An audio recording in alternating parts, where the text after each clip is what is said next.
నాగర్ కర్నూలు పట్టణంలో గల శ్రీ జ్ఞాన సరస్వతి దేవాలయం 13వ వార్షిక బ్రహ్మోత్సవాలు వైభవంగా నిర్వహించారు.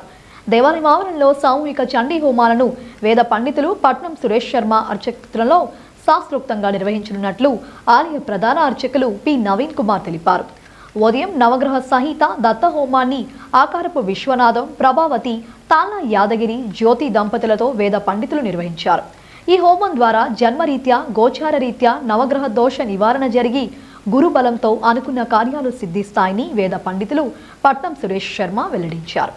అమ్మ దయ ఉంటే అన్నీ ఉన్నట్లే అని, అమ్మ కృపా కటాక్షాలతో విశేషంగా ఐశ్వర్యం పొందుటకు, కార్యసిద్ధి లభ్యతకు, శత్రు వినాశనానికి, రాజయోగం పొందుటకు, మహాలక్ష్మి, మహాసరస్వతి, మహాకాళి అమ్మవార్ల కృపా కటాక్షాలు పొందుటకు, రాక్షస గుణాతత్వ సంపరణకు చండీ హోమాన్ని మానవ జీవితంలో ఒక్కసారైనా ప్రతి దంపతులు నిర్వహించాలని ఆయన సూచించారు.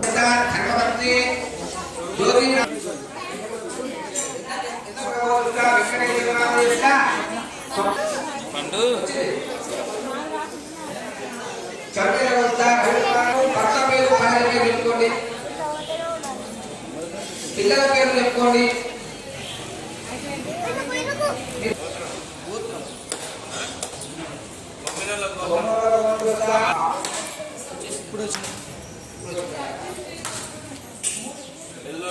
యజమాన గోత్రోపవస్థ, ముద్రోల గోత్రోపవస్థ, చంద్రశేఖర నామదేశ అరుణారాజ్ఞా సారపుట్టే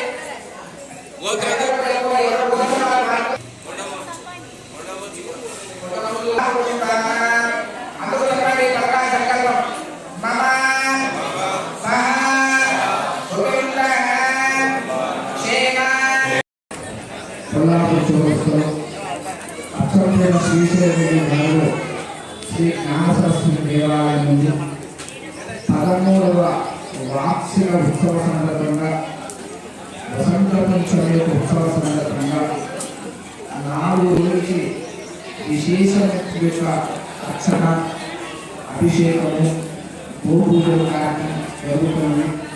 అందులో భాగంగా 13వ తారీఖు 2024 రోజున చండీయాగం చేయడం జరిగింది. నవకుండ చండీయాగం అంటారు. 9 హోమగుండాల్లో పాటు 10వ హోమగుండంలో మొత్తం 9 హోమగుండాల్లో చండీ హోమం చాలా విశేషంగా జరిగింది. చండీ వినాయక అని చెప్పి కలియుగంలో వినాయకుని ఆరాధన, చండీయుడు హోమం చేస్తే మనము ఏదైతే పరము కోరుకుంటామో అటువంటి పరము శీఘ్రంగా నెరవేరుతారని ఆ అమ్మవారు మహాకాళి, మహాలక్ష్మి, మహాసరస్వతి స్వరూపానికి ఆ చండీ పరదేవత మనకు అన్ని విధాలుగా ఆ ఫలితాలు ఇస్తుంది. కాబట్టి అటువంటి విశేషం యొక్క చండీయాగాన్ని ఈ వసంత పంచమి సందర్భంగా ఈ ఆలయంలో పూర్తి చేసుకున్నాము. ఇందులో సుమారుగా 200 మంది భక్తులు ఈ యొక్క హోమ కార్యక్రమంలో పాల్గొన్నారు.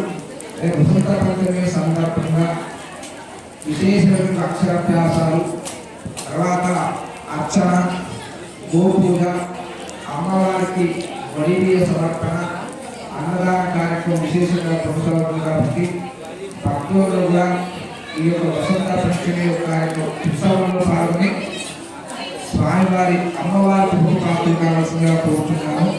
రేపు సాయంకాలం ఆ సరస్వతి మాత యొక్క పల్లకి సేవా కార్యక్రమం కొనసాగుతుంది. కాబట్టి అందులో 10 భక్తులు పాల్గొని చిన్నపిల్లలు అమ్మవారి దర్శనం చేసుకుంటే విశేషమైన ఫలితం లభిస్తుంది. కాబట్టి ఆ పంచమి రోజున మీ యొక్క చిన్నపిల్లలు అక్షరాభ్యాసం చేయని వారిని అక్షరాభ్యాసం చేయించండి. అక్షరాభ్యాసం అయిన విద్యార్థులు ఎవరైతే ఉంటే ఈ వసంత పంచమి రోజున సరస్వతి యొక్క నమస్కారం చేసుకుంటే వారికి విద్య సకాలంలో సమయానికి అత్యంత అద్భుతమైన మేధాశక్తి జ్ఞానం లభిస్తుంది. కాబట్టి ఈ అమ్మవారికి విశేషంగా రేపు దర్శనం చేసుకోవాల్సిందిగా కోరుతున్నాము.